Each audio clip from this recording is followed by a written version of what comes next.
ప్రతి హృదయం ప్రతి గుండె కలిగిన మనం బాధతో ఈరోజు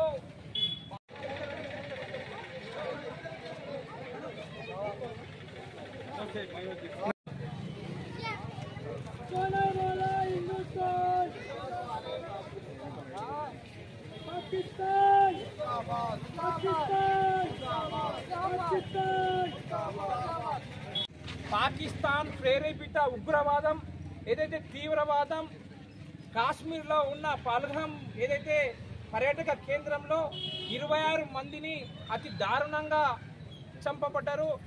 చంపేశారు. కాబట్టి ఆ రోజు ఏదైతే జరిగిన సంఘటన చాలా మంది యొక్క మనసులను కలిసివేసిన సంఘటన మనకు అందరికీ తెలుసు. ఒక్కొక్క వ్యక్తిని నువ్వు హిందువా, నువ్వు ముస్లిమా, నీకు కల్మ వస్తుందా లేదా నీకు శుద్ధి చేసిందా అని బట్టలు మరి ఇప్పి మరి అతి దారుణంగా చంపబడ్డారు. ఏదైతే పాక్ ప్రేరిత తీవ్రవాదం వలన చనిపోయిన అనేక మంది, ఒక తల్లి కావచ్చు, ఒక చెల్లి కావచ్చు, ఒక తండ్రి కావచ్చు, అనేక మంది మనం బాధపడుతూ మనం చూస్తున్నాం.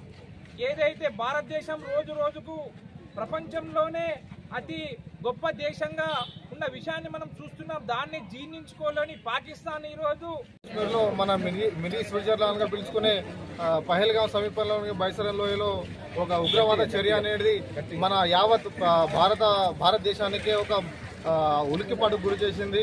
ఏదైతే మనకు ఆల్రెడీ తెలుసు 2019లో ఆర్టికల్ 370 రద్దయిన తర్వాత అక్కడ కంప్లీట్ గా కేంద్ర చేతుల్లోకి పరిపాలన వెళ్ళడం జరిగింది.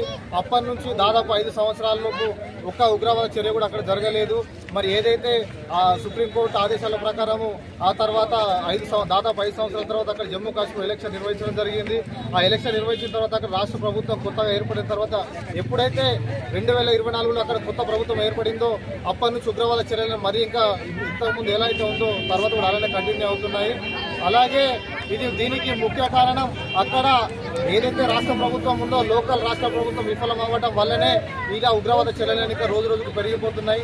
అలాగే ఏదైతే ఇక్కడ ఈ బైసరన్ లోయలో ఏదైతే ఇప్పుడు పర్యాటక ప్రదేశం స్టార్ట్ చేసే ముందు ఫస్ట్ ఆర్మీకి అనేది ఇంటిమేట్ చేయడం జరుగుతుంది.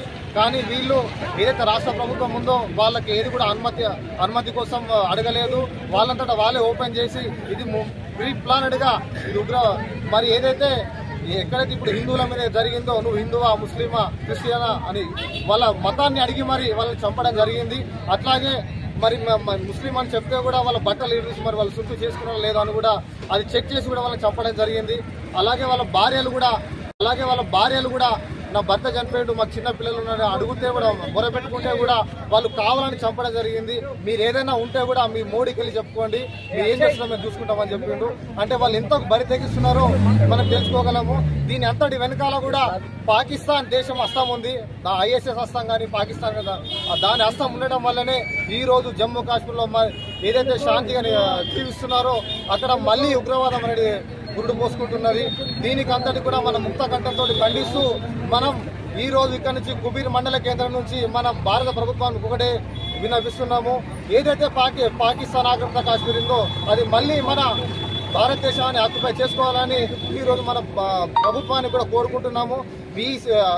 ఈ సిచ్యువేషన్ లో ఈ పొజిషన్ లో మీరు ఏ డెసిషన్ తీసుకున్నా కానీ మేమందరం కూడా కుబీర్ యువకులు యావత్ భారతదేశ యువకులందరూ కూడా భారత ప్రభుత్వానికి తోడుగా ఉంటాము. మేము అండగా నిలబడతాము. అవసరం వస్తే మేము కూడా యుద్ధంలోకి